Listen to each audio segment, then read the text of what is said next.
A good morning to all of you. About myself, I am Dr. Sunil Baparao Zanje. I am working as an assistant professor, Department of Chemistry, J.M. Patel Arts, Commerce and Science College, Bhandara. Now, I am going to deliver a seminar on the topic creating skills and employability through higher education. This seminar for the assignment of 125th orientation program at UGC HRDC Center, Dr. Babasaheb Ambedkar Marathwada University, Aurangabad. Now, what is meant by create? Create is means bring something into existence or to cause it to happen. Then next is the skill. Skill is the ability to do something well. Skill is nothing but ability, growth, advanced training, knowledge, learning, competence, training, and experience. In another word, skill is the ability to perform an action with determined results from within a given amount of time or energy or both. Employability skills. Employability is the ability of the graduate to get satisfying job.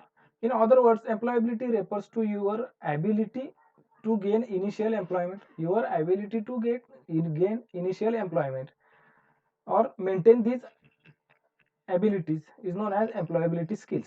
Employability is having a set of skills, knowledge, understanding and personal attributes. It is very important to create skills before job or before completing graduation. Candidates jobs completion of their education during the candidates education when complete their graduation, when candidates enter into their concerned degree college such as engineering, medical or basic education, when he doing the graduation in their concerned faculty during this education time, provide the skills required for a job in government sector or private sector or other entrepreneurial skills. So it is important to what and how higher education framework is present in India, which provides a skill and makes the students employable. All over India, there is a spread in higher education. In India, higher education is governed at central government under the Ministry of Human Resource and Development. There is a name Department of Higher Education. Same Department of Higher Education is present in central government as well as state government. Under Ministry of Human Resource Development, School of Education and Literacy provides elementary education, secondary education, adult education and literacy.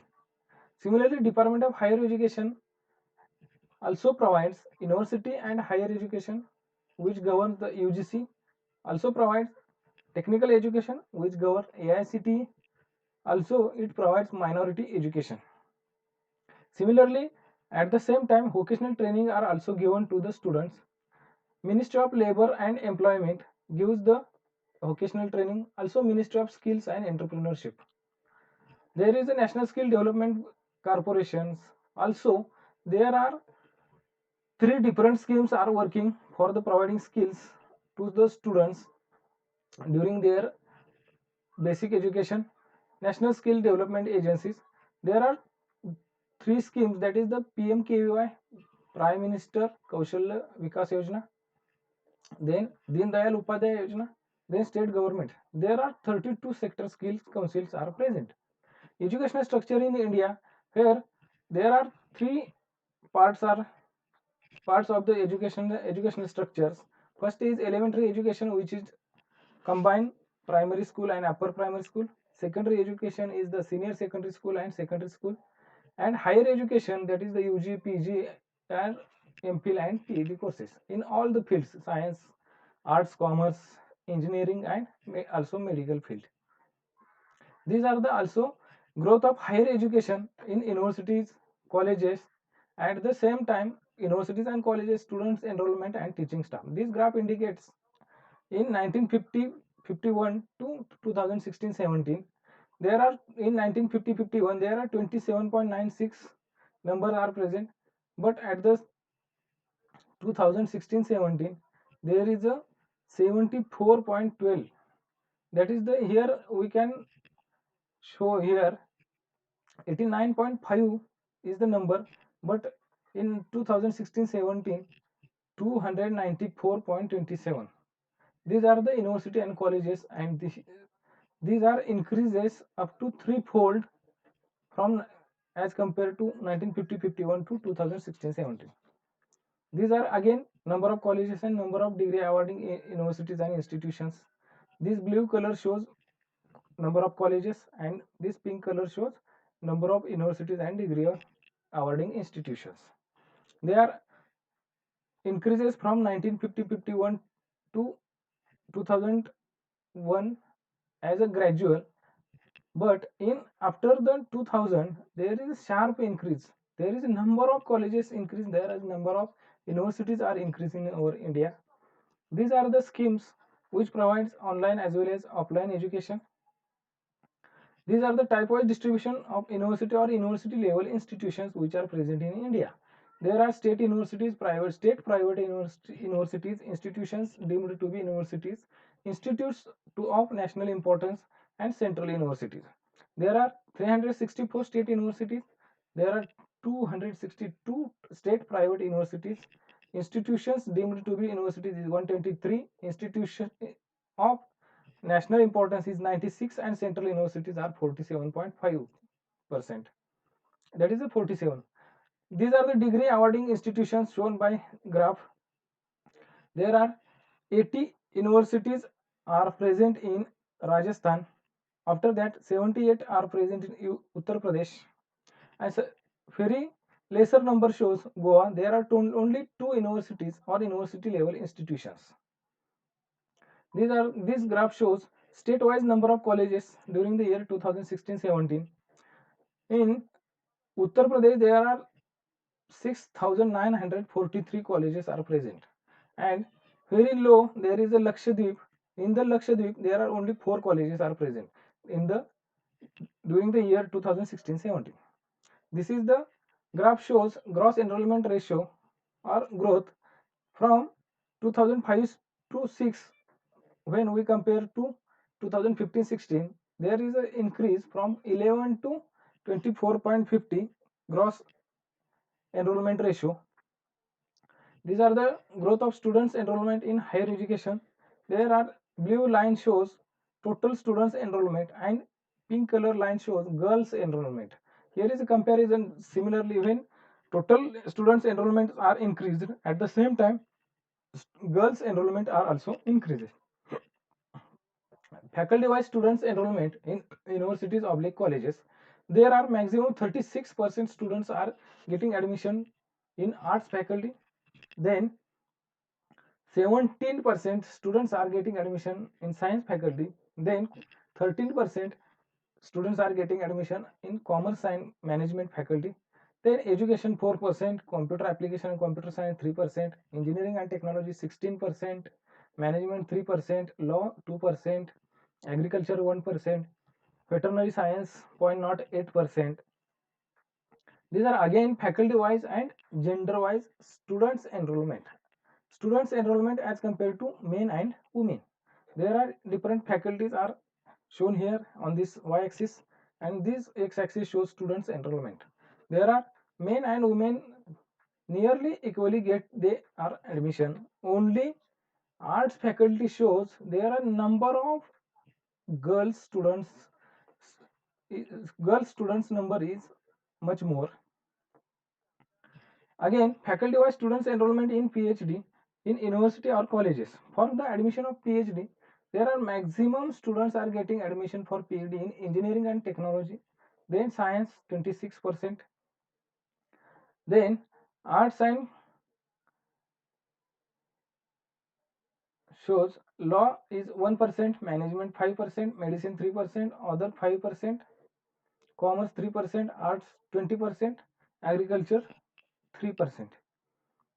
Again, faculty wise students enrollment in MPhil degree.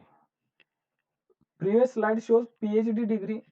This slide shows enrollment in MPhil in universities and colleges. Maximum part shows MPhil admission is arts faculty, then science faculty, then commerce, computer science, engineering, education, management, medicine, agriculture, and veterinary science.